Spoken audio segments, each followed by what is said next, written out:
ভাগিনা, তোমার মামা অনেক দিন হলো আমার সাথে কথা বলে না, রাতেও আলাদাভাবে থাকে, আমাকে স্পর্শ করে না, আমিও আর সইতে পাচ্ছি না। তোমার মামা আজকে রাতে এক জায়গায় বেড়াতে যাবে, পরের দিন সকালে আসবে। আজকের রাতটা আমার সাগে থাকো, দুইজনেই উপভোগ করব। কিন্তু মামি, মামা যদি জানতে পারে ভেবে দেখেছেন কি হবে?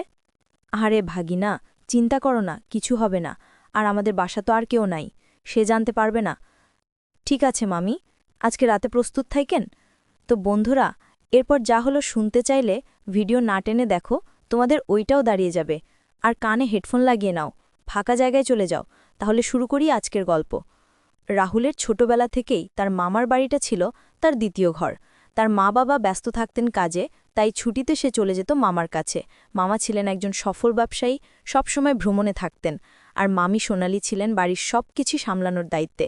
সোনালি ছিলেন অসাধারণ সুন্দরী, তার বয়স তখন ৩০-এর কাছাকাছি, কিন্তু তার চোখের গভীরতা আর হাসির মধুরতা যেন কোনো যুবতীর মতো।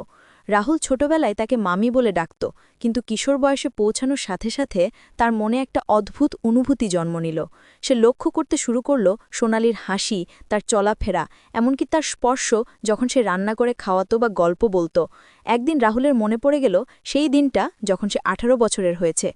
মামা তখন বিদেশে, আর সোনালি তার জন্মদিনের পার্টি আয়োজন করেছিল।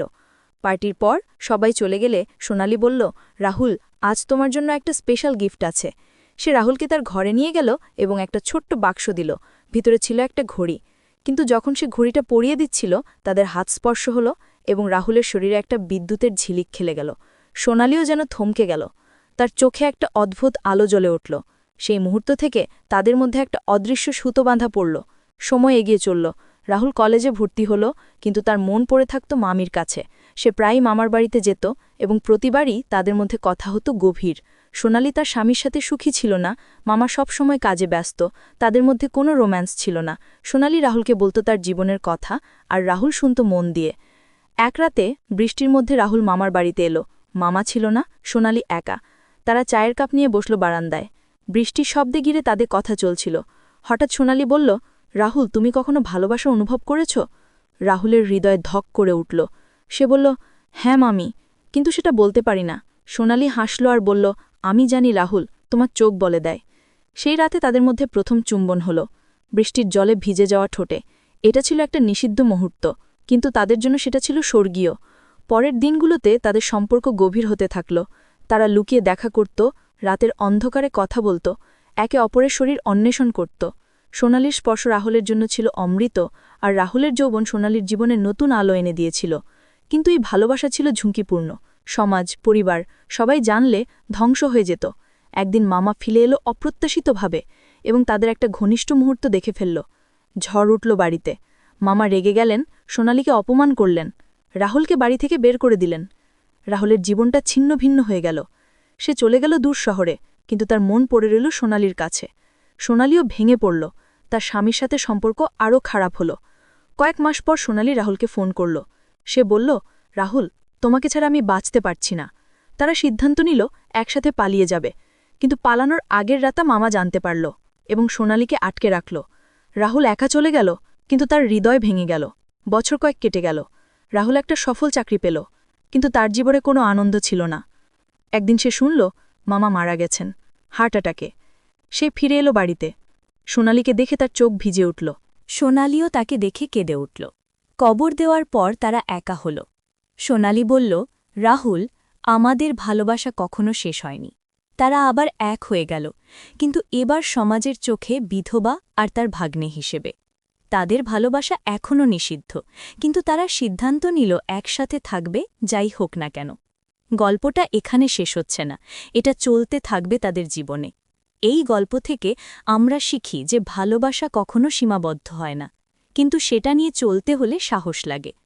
যদি এই গল্প তোমাদের ভালো লেগে থাকে, তাহলে লাইক করো, শেয়ার করো আর সাবস্ক্রাইব করো চ্যানেলটা, যাতে আরও এমন গল্প পাও। এখন বলো, কোন গল্প শুনতে চাও পরের ভিডিওতে? কমেন্টে জানাও। এই গল্পটা আরও বিস্তারিত করে বলি, যাতে তোমরা পুরোটা অনুভব করতে পারো। রাহুলের ছোটবেলার স্মৃতি থেকে শুরু করি। সে যখন ১০ বছরের, তখন মামির সাথে প্রথম দেখা। সোনালি তখন নতুন বিয়ে করে এসেছে, তার হাসি দেখে রাহুল মুগ্ধ। সে মামিকে বলতো, মামি তুমি রাজকন্যার মতো। সোনালি হাসত আর বলত, তুমি আমার রাজপুত্র। সেই সময় থেকে তাদের মধ্যে একটা বিশেষ বন্ধন গড়ে উঠল। রাহুল বড় হওয়ার সাথে সাথে সোনালির জীবনের দুঃখ দেখতে শুরু করল। মামা সবসময় বাইরে, সোনালি একা থাকত। রাহুল তার সাথে সময় কাটাত, গল্প করত, সিনেমা দেখত। একদিন তারা একটা রোম্যান্টিক মুভি দেখছিল, যেখানে নায়ক নায়িকার ভালোবাসা নিষিদ্ধ। সোনালি বলল, জীবনে কখনো কখনো ভালোবাসা এমন হয়। রাহুলের মনে প্রশ্ন জাগল। সেই প্রশ্নের উত্তর এলো যখন সে ২২ বছরের। সোনালি কাকে একটা পার্কে ডেকে বলল, রাহুল, আমার জীবনটা খালি, তোমার সাথে থাকলে ভরে ওঠে। রাহুল বলল, মামি, আমিও তোমাকে ভালোবাসি, কিন্তু এটা ঠিক নয়। সোনালি বলল, ভালোবাসায় ঠিক ভুল নেই। তারপর থেকে তাদের গোপন মিলন শুরু হলো। তারা লুকিয়ে হোটেলে যেত, একে অপরের শরীরে হারিয়ে যেত। সোনালির নরম স্পর্শ, তার ঠোঁটের মধু রাহুলের জন্য ছিল স্বপ্ন। রাহুল তার চুলে বুলিয়ে বলত, তুমি আমার সব কিছু। কিন্তু এই সুখ দীর্ঘস্থায়ী হল না। মামার ফিরে আসা এবং ধরা পড়া সবকিছু বদলে দিল। রাহুলকে মারধর করা হলো, সোনালিকে গালাগালি। রাহুল চলে গেল, কিন্তু তার মন থেকে সোনালি যায়নি। সে প্রতিদিন তার ছবি দেখত, তার কণ্ঠ স্মরণ করত। সোনালিও একই অবস্থা। মামার মৃত্যুর পর তারা আবার মিলিত হল। এবার তারা সিদ্ধান্ত নিল বিয়ে করবে না, কিন্তু একসাথে থাকবে। তারা একটা নতুন শহরে চলে গেল, যেখানে কেউ তাদের চেনে না। সেখানে তাদের ভালোবাসা ফুটে উঠল নতুন করে। প্রতি সকালে রাহুল সোনালিকে জড়িয়ে ধরে বলত, তুমি আমার জীবন। সোনালি হাসত আর বলত, আর কখনো ছাড়ব না। এই গল্পটা শেষ হয় একটা সুন্দর সূর্যাস্তের দৃশ্যে, যেখানে তারা হাত ধরে হাঁটছে সমুদ্রের ধারে। তাদের ভালোবাসা অমর হয়ে রইল। এখন তোমরা বলো, এমন ভালোবাসা কি সম্ভব? কমেন্টে তোমাদের মতামত জানাও। এই স্ক্রিপ্টটা শেষ করছি এখানে, কিন্তু গল্পের আবেগ তোমাদের মনে থাকবে। যদি আরও গল্প চাও তাহলে সাবস্ক্রাইব করো। এখন বিদায়। আরও বিস্তারিত করে বলি এই গল্পটা, যাতে তোমরা পুরোটা উপভোগ করতে পারো। রাহুলের জন্মদিনের পার্টির পর সোনালি তাকে তার ঘরে নিয়ে গেল। সেখানে আলোটা মৃদু, আর সোনালির পরনে একটা লাল শাড়ি, যা তার সৌন্দর্যকে আরও বাড়িয়ে দিয়েছে। সে ঘড়িটা পরিয়ে দিতে গিয়ে রাহুলের হাত ধরল, আর তাদের চোখাচোখি হল। রাহুলের হৃদয় দুরু দুরু করছিল। সোনালি বলল, রাহুল, তুমি এখন বড় হয়েছ, তোমার চোখে একটা আলাদা আলো দেখি। রাহুল বলল, মামি, তোমার কারণে। সেই মুহূর্তে তারা কাছে এলো এবং প্রথমবারের মতো তাদের ঠোঁট মিলিত হল। এটা ছিল একটা মিষ্টি চুম্বন, পূর্ণ আবেগে। পরের দিনগুলোতে তারা আরও ঘনিষ্ঠ হল। যখন মামা বাইরে যেত, তারা বাড়িতে একা থাকত। সোনালি রাহুলকে তার বেডরুমে ডাকত, আর তারা ঘণ্টার পর ঘণ্টা কাটাত একে অপরের কাছে। রাহুল সোনালির শরীরের প্রতিটা অংশ অনুসন্ধান করত, তার নরম ত্বক, তার কোমরের বাঁক, সব কিছু। সোনালি বলত, রাহুল, তোমার স্পর্শে আমি জীবিত হয়ে উঠি। তাদের মিলন ছিল উত্তপ্ত, প্রতিবারই নতুন অনুভূতি। কিন্তু এই সুখের মাঝে ভয় ছিল। একদিন একটা প্রতিবেশী সন্দেহ করল, কিন্তু তারা সতর্ক ছিল। মামার ফিরে আসার দিনটা ছিল দুঃস্বপ্ন। সে দরজা খুলে দেখল রাহুল আর সোনালিকে জড়িয়ে ধরে। মামা চিৎকার করে উঠল, এটা কি? তোমরা কি করছ? সোনালি কাঁদতে শুরু করল, রাহুলকে ধাক্কা মেরে বের করে দিল। পরের দিনগুলো ছিল যন্ত্রণাময়। রাহুল তার রুমে বন্দী হয়ে রইল। সোনালির সাথে কথা বলতে পারল না। অবশেষে সে পালিয়ে গেল দূরে। সেখানে সে কাজ করে জীবন চালাত, কিন্তু রাতে সোনালি স্বপ্ন দেখত। সোনালি মামার সাথে থাকতে বাধ্য হল, কিন্তু তাদের সম্পর্ক শেষ। মামা তাকে অপমান করত প্রতিদিন। যখন মামা মারা গেল, সোনালি স্বস্তি পেল। সে রাহুলকে ফোন করল এবং বলল, ফিরে আয়। রাহুল ফিরে এসে তাকে জড়িয়ে ধরল। তারা কাঁদল অনেকক্ষণ। তারপর তারা নতুন জীবন শুরু করল। তারা একটা ছোট অ্যাপার্টমেন্টে থাকতে শুরু করল, যেখানে তারা স্বাধীন। প্রতি রাতে তারা ভালোবাসা প্রকাশ করত, একে অপরের শরীরে হারিয়ে যেত।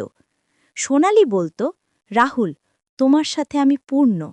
রাহুল বলত, তুমি আমার আত্মা। তাদের জীবন এখন সুখী, যদিও সমাজের চোখে নয়। এই গল্পটা আমাদের শেখায় যে সত্যিকারের ভালোবাসা কোনো বাধা মানে না। যদি তোমরা এই গল্প পছন্দ করো, তাহলে লাইক দাও, কমেন্ট করো। পরের গল্পের জন্য অপেক্ষা করো। এই স্ক্রিপ্টটা তোমাদের জন্য তৈরি, যাতে এআই ভয়েসে শুনলে মনে হয় জীবন্ত। আরও লম্বা করে বলি, যাতে 10-12 হাজার ক্যারেক্টার হয়। রাহুলের কলেজ লাইফ ছিল ব্যস্ত, কিন্তু সে প্রায়ই মামির বাড়িতে যেত। একবার তারা একটা পিকনিকে গেল, যেখানে তারা একা হলো। সোনালি একটা নদীর ধারে বসে বলল, রাহুল, তোমার সাথে থাকলে আমি সব ভুলে যাই। রাহুল তার হাত ধরে বলল, মামি, আমিও। সেখানে তারা প্রথমবারের মতো ঘনিষ্ঠ হল প্রকৃতির মাঝে। বাতাসের শব্দ, পাখির ডাক আর তাদের আবেগ মিলেমিশে একাকার হল। পরে তারা আরও সাহসী হল। তারা শহরের বাইরে ড্রাইভ করত, হোটেলে রাত কাটাত। প্রতিবারই তাদের ভালোবাসার নতুন মাত্রা পেত। কিন্তু ধরা পড়ার পর সব শেষ মনে হল। রাহুল দূরে গিয়ে একটা নতুন জীবন গড়ল, কিন্তু সোনালির জন্য তার হৃদয় কাঁদত। সোনালি মামার সাথে থেকেও একা ছিল। মামার মৃত্যু তাদের আবার এক করল। এখন তারা সুখী, তাদের ভালোবাসা জয়ী হয়েছে। এই গল্পটা তোমাদের জন্য। উপভোগ করো। ধন্যবাদ।